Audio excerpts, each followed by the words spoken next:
Hey Ross, thank you. That first part is just a teaser for what is ahead. As Ohio braces for that snowstorm, the Ohio Department of Transportation is preparing their crews to head on out and keep you and your family safe if you have to be out there on the roads. 10 TV's Stephanie Stanovich has an update on their plans.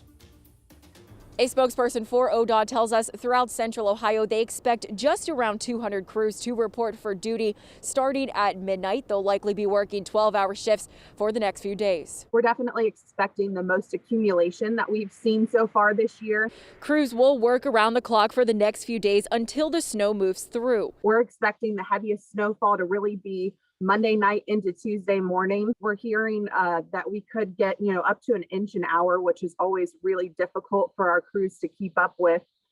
Just because their routes take between 1 and 2 hours. ODOT hasn't pre-treated with brine because of the cold temperatures, but what will help the crews is the salt already on the roads from the last few storms. We will have to use additives like beet juice and calcium chloride, which are more effective in colder temperatures. When it comes to weather conditions like this, even if you've heard it before, ODOT just wants to remind everyone once again to take it slow and give the crews plenty of room to work. For the last couple of weeks, we've actually had 6 plows struck statewide throughout the state. So, that don't crowd the plow, take it slow, give us room to work. That message can't be said enough. Along with ODOT, other crews that will be out are tow truck crews.